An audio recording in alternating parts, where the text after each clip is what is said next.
Welcome to The Explainer. Buying life insurance, it can feel pretty intimidating, right? Like it's a process that happens to you, not with you. Well, today we're going to pull back the curtain on all of that, giving you the knowledge to make it a journey you can navigate with total confidence.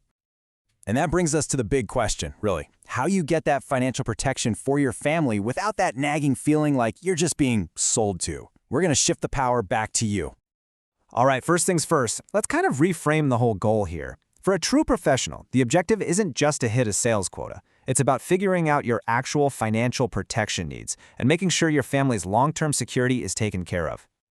Okay, so before you even start the conversation, it is absolutely crucial to understand who you're talking to. Because trust me, it totally changes the dynamic of the advice you're going to get. Okay, let's break this down, because it's a big one. You've got two main players, the tied agent and the insurance broker. A tied agent, they work for one single insurance company. They know their company's products inside and out, but that's all they can offer you. Now, a broker, that's different. They're independent. Their main duty is to you, the client. They can shop around the entire market to find the best policy for your specific situation. So, the actual process of getting a policy, it's not some big mystery. It's really a pretty predictable journey with clear steps. And once you know these steps, you're the one in the driver's seat. It all kicks off with that first contact, building a bit of rapport. Then it moves into what is honestly the most critical part, the needs analysis interview. After that, they'll present a solution that's tailored to you, you'll get to ask all your questions, and then, finally, it's the application. We're going to dive deep into step 2 right now because it is the absolute heart of this whole thing. Right, so this brings us to the needs analysis. And I'm not kidding, this is the most important part of the entire conversation. This is where a generic, off-the-shelf product gets transformed into a precise, custom-fit solution for your family. Any professional worth their salt will always do a thorough needs analysis. It's the bedrock of good advice. It completely shifts the conversation from just selling a policy to actually solving a financial problem. Seriously, if someone tries to recommend a product without doing this, that's a huge red flag. So, what are we actually looking at in a needs analysis? What does it calculate? Well, it breaks down your entire life into these specific financial buckets. We're not just pulling a number out of thin air here.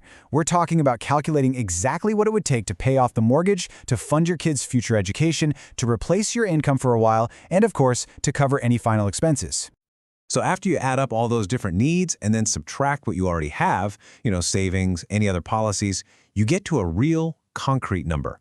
That is the financial gap, and that's exactly what life insurance is designed to fill. See? It's not a guess anymore, it's a calculated solution. Okay, let's move on to the final conversation. This is where you're navigating your decision. You might have some totally valid concerns, and a professional's job is to guide you through them. This is where your questions are absolutely key. And this is a big one. You hear it all the time. But I already have insurance through work. And look, that's a perfectly logical thing to bring up. Having coverage through your job is a fantastic benefit. But, and this is a big but, a professional's job is to help you dig a little deeper, to really ask the question, is that group coverage actually enough to protect your family and cover all those specific needs we just calculated? So they're going to look at that work policy for some common problems. A lot of the time, that coverage is just a multiple of your salary, say 1 or 2 times your annual pay. Is that really enough? And here's the kicker. They'll check for portability. In most cases, if you leave that job, that insurance doesn't go with you. It's gone. Now, when it's time to make a decision, you might hear what are called closing techniques. And I know that sounds a little salesy, but the ethical ones are really just designed to help guide your decision, not to pressure you. Knowing what they are helps you feel in control. So, for example, there's the summary close. That's where they just recap how the plan meets all the goals you two already agreed on. Or there's the alternative choice close, which just makes the final step easier by giving you a simple choice like would you prefer to pay monthly or annually.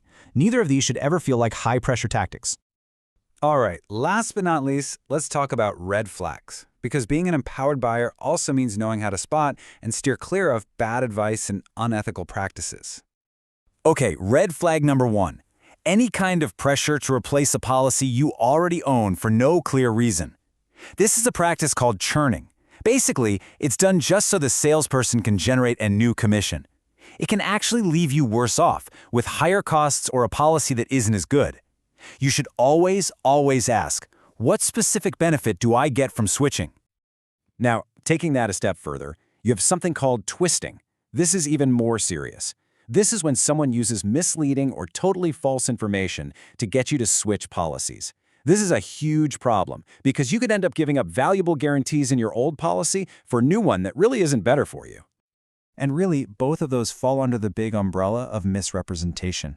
The fundamental rule here is just so simple. Everything you are told about a policy, its benefits, its costs, its terms, has to be 100% factual.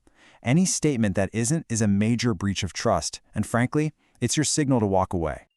So, after all that, what's the one thing you should really take away from this? A good life insurance process isn't something that just happens to you. It's a partnership. It should feel transparent, it should feel collaborative, and it should always, always be focused on solving your family's unique financial puzzle. And please, always end your conversation with this one powerful question. Just ask, can you explain to me step by step why this specific solution is the right one for my family's needs? The quality of that answer, how clearly they can connect it back to that needs analysis and your personal goals, that will tell you everything you need to know.